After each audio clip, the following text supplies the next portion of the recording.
Every culture, every civilization has a creation story. Our modern scientific version speaks of a young, violent Earth, of a shallow, warm primordial soup simmering with chemicals. Over millions of years, powered by lightning strikes and volcanic heat, these simple molecules supposedly link together by pure chance, forming ever more complex chains. These chains eventually learn to replicate, to protect themselves inside a membrane, and from that first staggeringly lucky instance, the entire tree of life on our planet unfolded. It is a story of incredible blind luck. But what if it's a story we tell ourselves because the truth is too profound to accept? What if the most pivotal event in Earth's history was not an accident at all? The problem lies in the sheer, mind-numbing improbability. Even the simplest single-celled organism is a marvel of microscopic engineering. A bustling city of proteins, enzymes, and genetic information working in perfect harmony. For this to assemble itself from a random chemical stew requires a leap of faith that rivals any ancient myth. The right atoms must form the right amino acids, and these amino acids, which come in left and right-handed versions, must all be the correct handedness. Then, they must link together in the precise sequence required to form a single functional protein. The odds of this happening for just one protein by chance are so astronomically low, they are statistically indistinguishable from zero. The celebrated astronomer Sir Fred Hoyle, a man who spent his life staring into the cosmic abyss, found the notion of spontaneous generation utterly preposterous. He famously illustrated the problem with a powerful analogy. The likelihood of life emerging from a primordial soup, he argued, was comparable to the chance that a tornado sweeping through a junkyard might assemble a Boeing 747 from the materials therein. We intuitively understand the absurdity of this image. The forces of chaos do not create impossibly complex, functional machinery. They create wreckage. Yet, the problem is exponentially worse than Hoyle's analogy suggests. We are not just talking about the assembly of a single 747. We are talking about the assembly of a 747 that also contains within it the blueprints and the automated factory to build perfect copies of itself, complete with a system to correct errors during the manufacturing process. This is what even the simplest bacterium represents. Not just a complex machine, but a self-replicating information processing system. To believe this was the result of a lucky chemical lottery on a single, lonely planet strains the very limits of scientific rationalism. When a prevailing theory requires us to accept a miracle, it is the duty of science to rigorously explore the alternatives, no matter how unsettling they may seem. What if the game was rigged from the very beginning? What if the building blocks weren't just random chemicals floating in a shallow sea, but were instead precisely engineered components delivered to a promising location? This leads us to a radical and profound hypothesis, an idea that reframes the entire question of our origin. It suggests that life on Earth did not arise here at all, but was sent here. This idea is known as directed panspermia. While it may sound like the premise of a science fiction film, it was given serious consideration by one of the 20th century's greatest scientific minds. Francis Crick, the Nobel laureate who co-discovered the double helix structure of DNA, was so perplexed by the intricate complexity of the genetic code that he co-authored a paper on this very subject. He, more than anyone, understood that DNA is not just a molecule.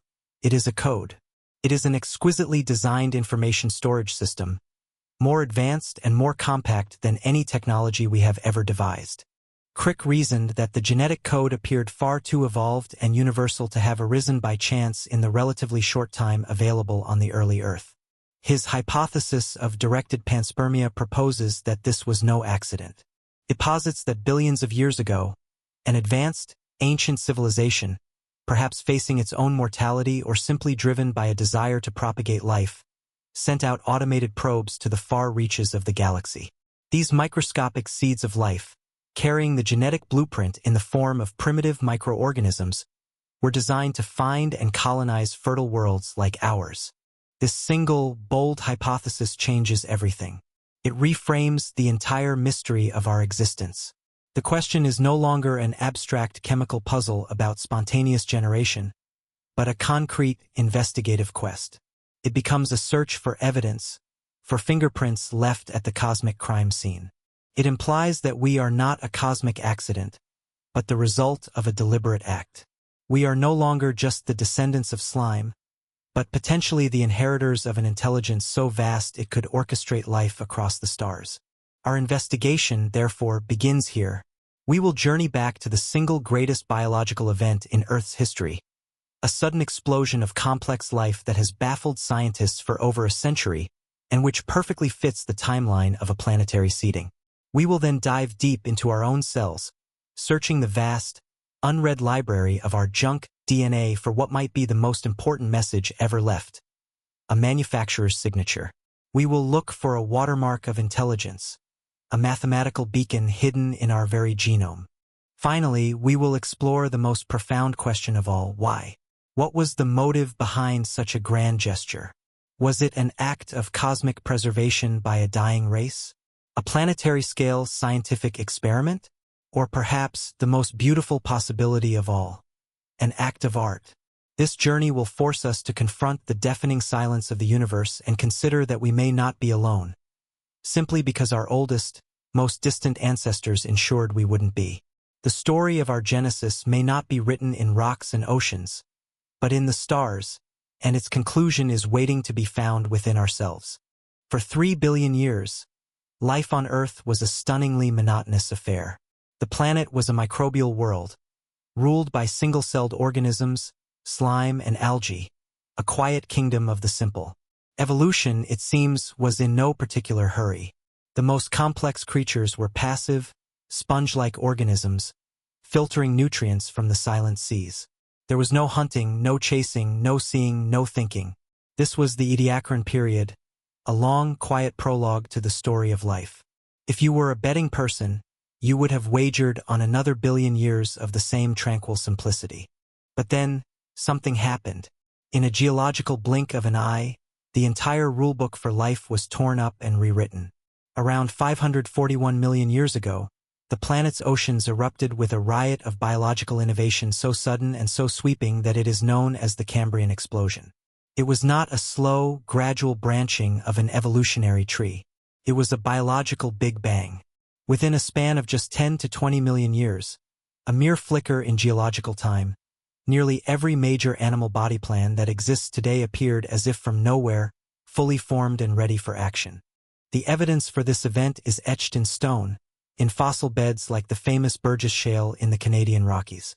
Here, we find a snapshot of an ecosystem that seemingly has no past. Before this layer in the rock, there are only fossils of simple, primitive life. But in the Cambrian layers, a complete and complex world is revealed. We find arthropods with jointed legs and hard exoskeletons. We find worms with complex digestive systems. We find the very first creatures with a primitive spinal cord, the distant ancestors of all vertebrates, including us. The disparity is shocking. And the creatures themselves look as if they were pulled from an alien world, because by the standards of the preceding Earth, they were. There was Anomalocaris, a 6-foot-long apex predator with powerful grasping claws and a circular, tooth-lined mouth. There was the 5-eyed Opabinia, which used a long, flexible proboscis tipped with a claw to snatch its prey. And then there was the aptly named Hallucigenia, a creature so bizarre with its stilt-like legs and menacing dorsal spines that paleontologists initially reconstructed it upside down and backwards. These were not simple organisms. They were complex animals with specialized body parts and predatory behaviors. Perhaps the most profound innovation of the Cambrian was the sudden invention of sight. Before this, life was almost entirely blind. Then, almost overnight, animals developed complex, multi-lensed compound eyes, some of the most intricate and information-rich organs in the natural world. This single development ignited a predator-prey arms race that drove evolution forward with incredible speed. But it begs the question: how does an organ of such exquisite, irreducible complexity appear so rapidly with no clear precursors in the fossil record? It is one of the greatest challenges to the theory of gradual evolution. Mainstream science offers several potential explanations for this biological renaissance. One popular theory suggests that a rise in atmospheric oxygen crossed a critical threshold, providing the fuel needed for larger, more energy-intensive bodies. Another points to the evolution of predation itself as the catalyst, kickstarting a rapid arms race between hunters and the hunted. A third, more genetic explanation posits that the evolution of a crucial set of Hox genes, the master control genes that dictate an animal's body plan, provided a new genetic toolkit that evolution could suddenly work with. But these explanations, while plausible, leave critical questions unanswered. Why would this genetic toolkit, if it existed, lie dormant for millions of years before suddenly bursting into action? If rising oxygen was the trigger, why has a similar explosion of novelty never happened again, despite other fluctuations in oxygen levels? The most glaring problem is the sheer speed.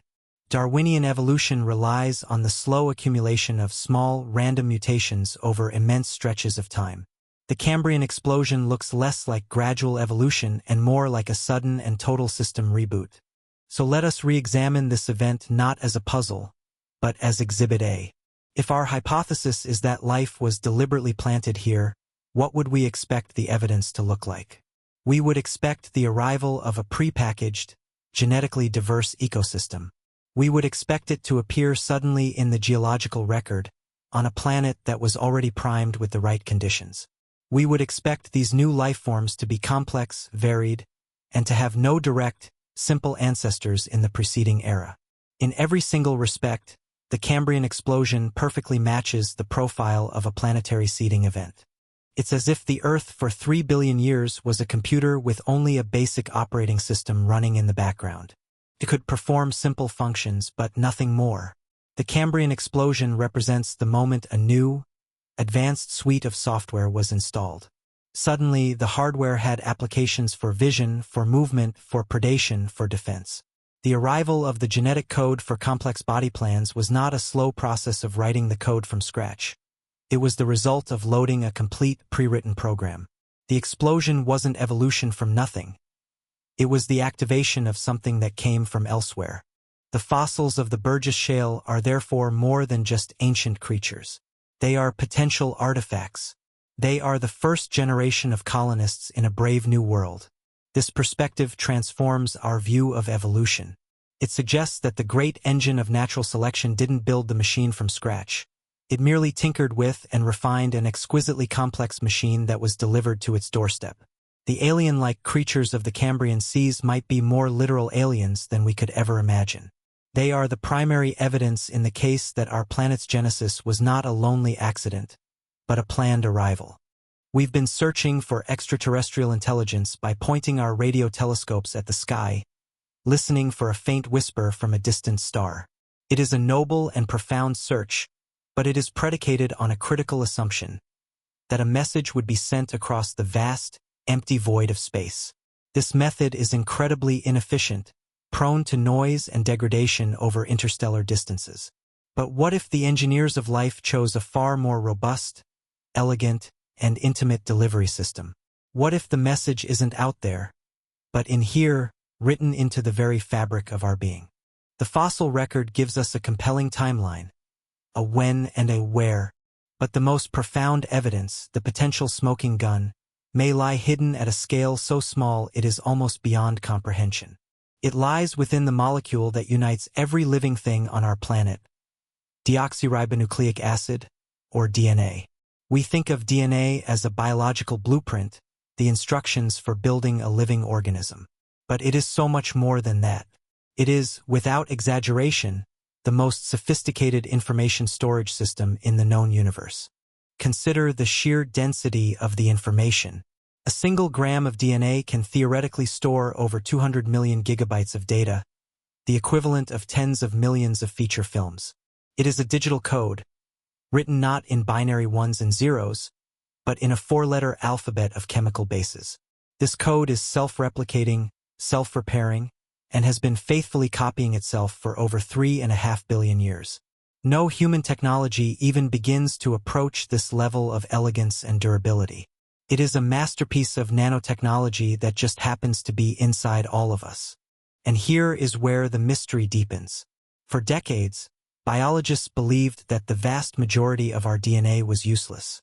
Only about 2% of the human genome actively codes for the proteins that make up our bodies.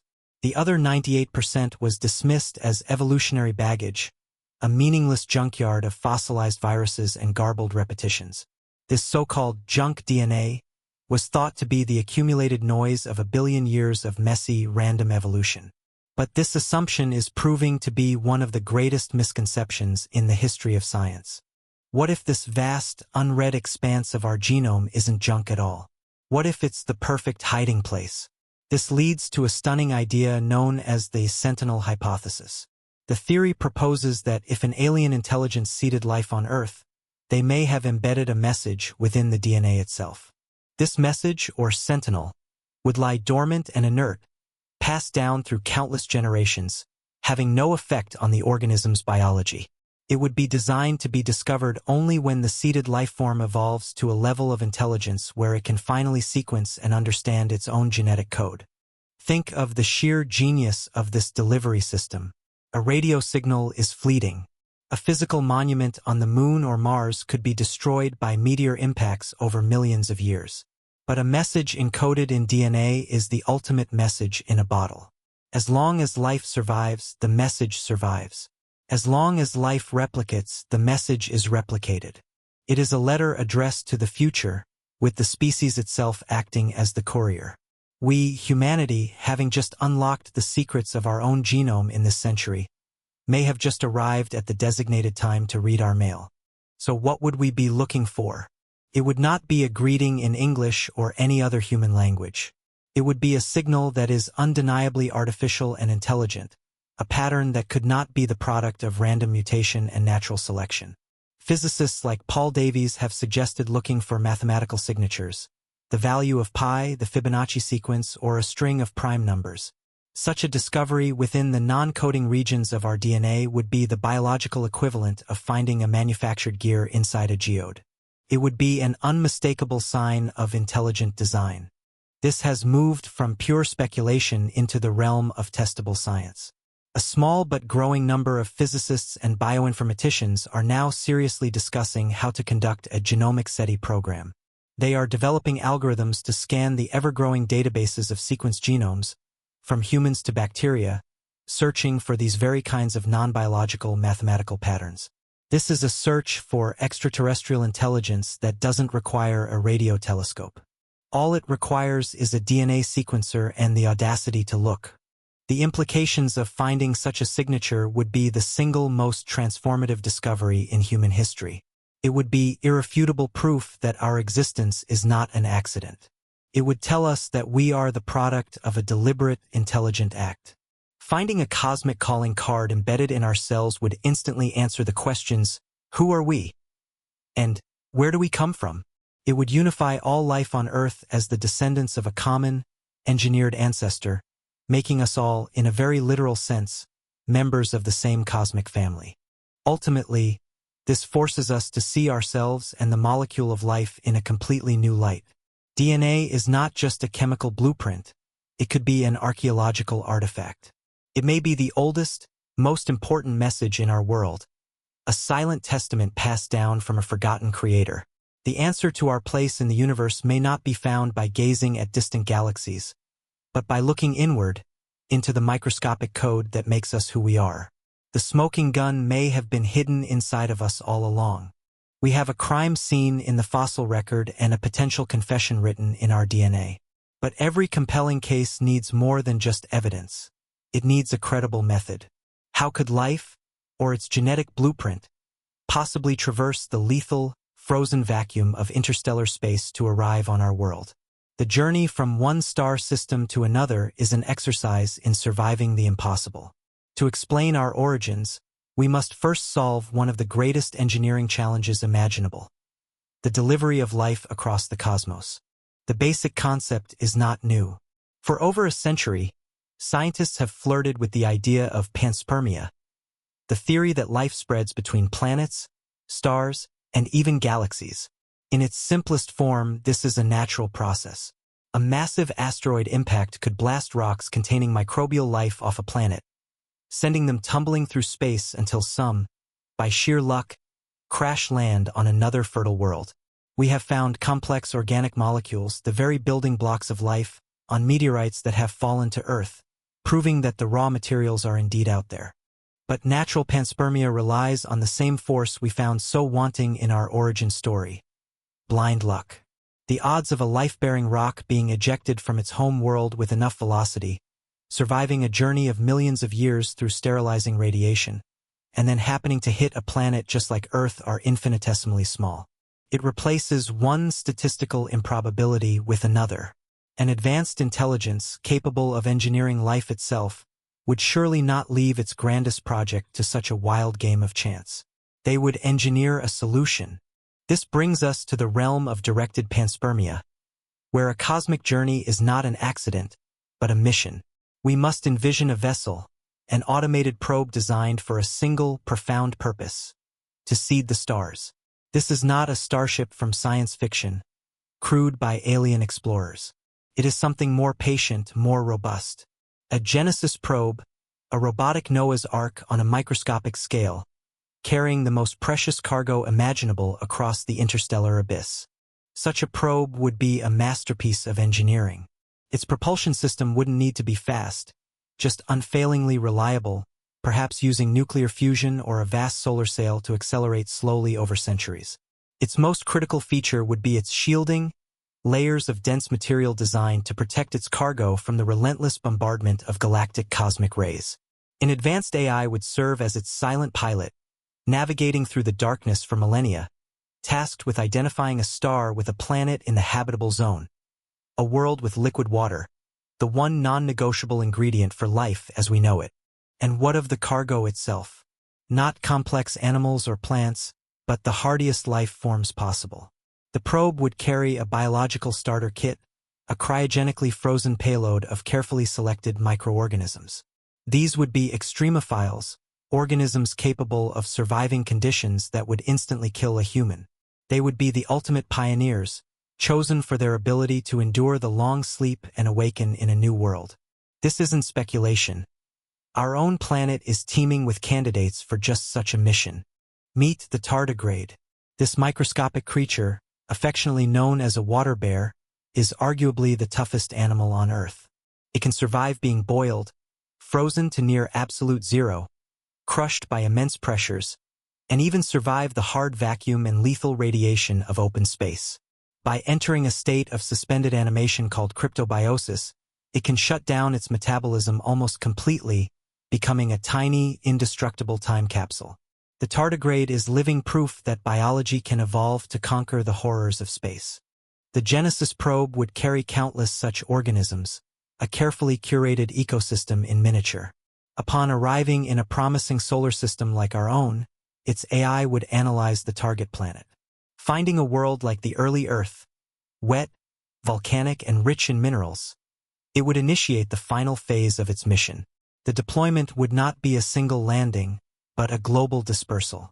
The probe might release thousands of tiny capsules designed to burn up in the atmosphere, scattering their microbial contents like dust into the oceans across the entire planet. This delivery method elegantly explains several mysteries. It accounts for why life appears to have started so quickly after Earth cooled enough to support it. It also explains why it seems to have begun everywhere at once, rather than spreading slowly from a single point of origin. It was not a spark, but a shower. The chaotic, inefficient model of a random rock hitting a random planet is replaced by the precision and efficiency of an engineered system. An intelligence would not throw a message in a bottle into a cosmic ocean. It would use a guided missile. This is not a fantasy. It is a logical projection of technology. Our own civilization is already designing interstellar probes, planning missions to seed other worlds with our own terrestrial life. What seems like a monumental feat for us would be a solvable, logistical problem for a civilization thousands or millions of years more advanced. The how of directed panspermia is not a barrier. It is a question of technological maturity.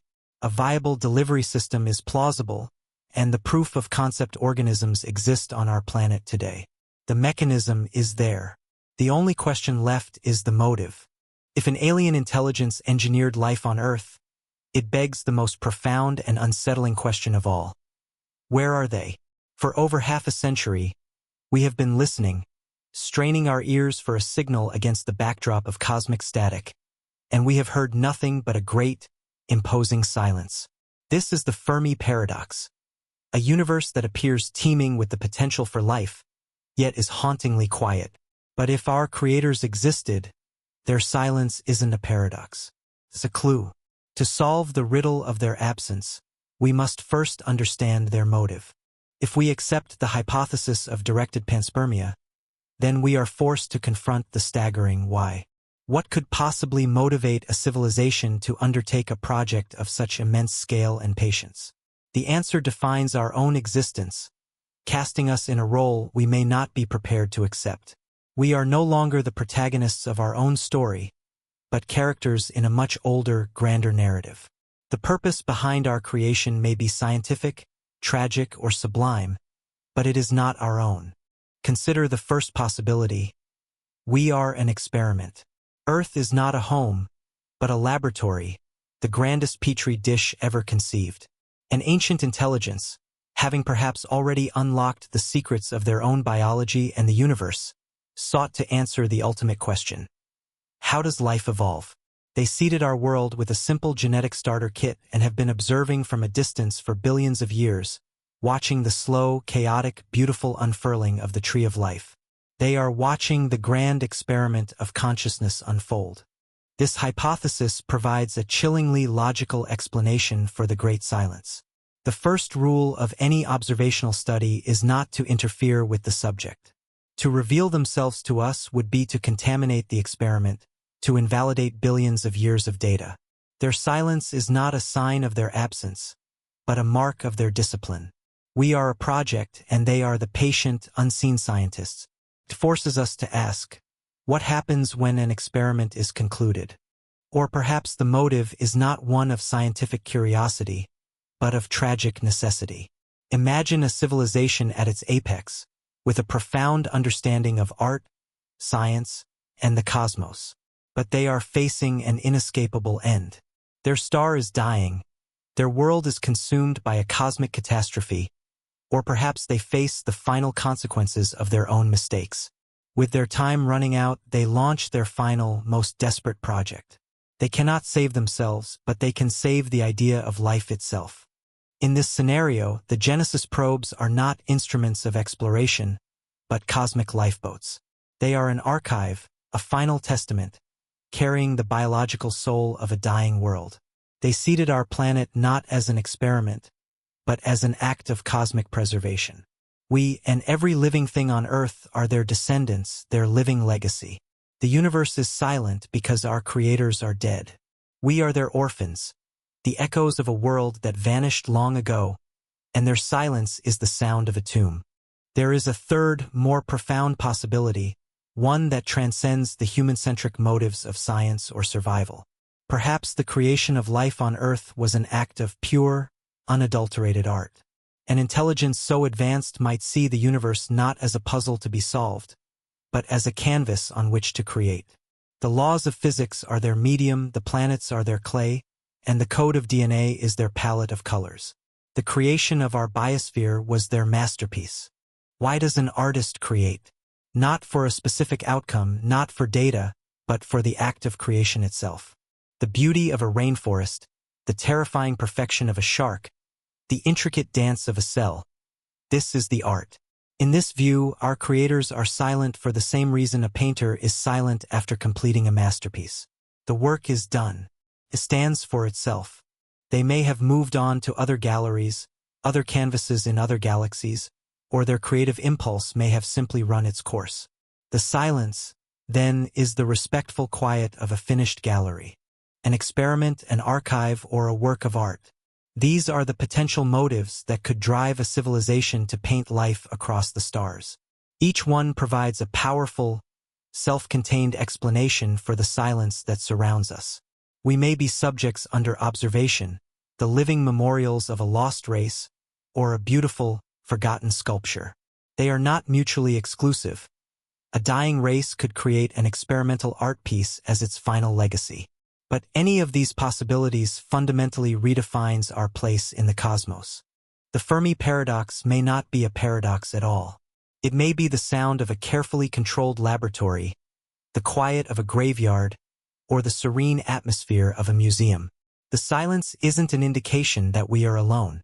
On the contrary, It could be the most powerful evidence that we are the result of a deliberate, intelligent, and now absent creator. The motive behind our existence holds the key, transforming our search for purpose into an investigation of our cosmic inheritance. Our journey has taken us from the fiery shores of a primordial Earth to the silent, frozen depths of interstellar space. We began with a question that challenges the very foundation of modern biology, the staggering improbability that life, in all its intricate glory, simply fell together by chance. We presented a case, treating our origin story not as a settled fact, but as a cosmic mystery to be investigated. We have assembled the evidence, piece by piece, to construct a powerful alternative narrative for our existence. We presented Exhibit A, the Cambrian explosion, a sudden, inexplicable burst of biological creativity that perfectly mirrors the profile of a pre-packaged ecosystem being installed on a new world. Then came Exhibit B, the potential for a message hidden in the vast, non-coding regions of our own DNA, a sentinel waiting for a species intelligent enough to read it. We established a credible method, the Genesis probe, showing how an advanced civilization could overcome the horrors of space to deliver its precious cargo. And finally, we explored the profound motives, from a cosmic experiment to a tragic act of preservation. Let us be clear, this is not a declaration of proven fact. It is a hypothesis, an argument built on circumstantial evidence. But it is a hypothesis that elegantly resolves some of the deepest and most persistent paradoxes in science. It accounts for the statistical miracle of abiogenesis, the baffling speed of the Cambrian explosion, and the haunting silence of the Fermi paradox. It provides a coherent, logical, and deeply compelling framework that challenges us to consider that we are not the universe's first thought, but perhaps its most enduring one. To accept this possibility, even as a thought experiment, is to fundamentally transform our identity. It means we are not a lonely accident, born of mud and lightning on a solitary world. We are an inheritance. Our existence is the result of a deliberate act, a choice made by an intelligence so ancient its own story is lost to time. Our DNA is not just a biological blueprint. It is a legacy, passed down through billions of years, a chain of custody stretching back to a source beyond our world. This cosmic inheritance does not belong to humanity alone. It belongs to every living thing on this planet. The tardigrade surviving the vacuum of space, the whale singing in the deep ocean, the ancient sequoia reaching for the sky, all are descendants of that original seeding. This idea dissolves the artificial barriers we erect between ourselves and nature. We are not separate from the biosphere. We are a contiguous part of a single alien family. The other life on this planet are not our subjects, but our most distant relatives, sharing a common, extraordinary origin. From this perspective, Earth is not just a planet we inhabit. It is an artifact, a living monument, a garden planted in the wilderness of space. We are not its owners, but its custodians, its late-blooming consciousness. Our species' sudden rise to self-awareness and technological prowess takes on a new significance. Perhaps this is the intended outcome of the experiment, the moment the art piece becomes aware of its own beauty, the moment the archived life finally learns to read the history of its archivist. For millennia, we have looked to the heavens, to our gods, and into the depths of our own philosophies, searching for meaning and purpose. We yearn to be part of a story bigger than ourselves. What if this is that story? What if our purpose is not something we must invent, but something we must discover? Perhaps our destiny is to finally read the message that has been carried in our blood for eons, to understand our own source code, and to finally answer the question of who we are by understanding who sent us. This is the ultimate conclusion of our investigation. The search for extraterrestrial intelligence may not be a search for a radio signal from a distant star, but a journey of inward discovery. The answer is not out there. It is in here. It is written in the complex folds of every protein, in the helical dance of every strand of DNA, in the shared genetic language that unites every living cell on Earth. The evidence of our alien origin surrounds us, permeates us, and defines us. So the next time you look at the breathtaking diversity of life in a forest, or marvel at the intricate complexity of your own hand, consider the possibility that you are looking at a work of profound and ancient engineering. We are the living, breathing, thinking proof that life is not just a cosmic fluke. We are a message, and our evolution into a self-aware species may be the very moment that message finally becomes legible. The great silence of the universe might just be the quiet anticipation of us finally reading it. And so we end where we began, staring into the cosmic mystery. We search the stars for a sign of intelligence, listening for a message from across the void. Perhaps we have been looking in the wrong direction all along. Perhaps the message isn't out there, but in here, written in the code of every cell in our bodies.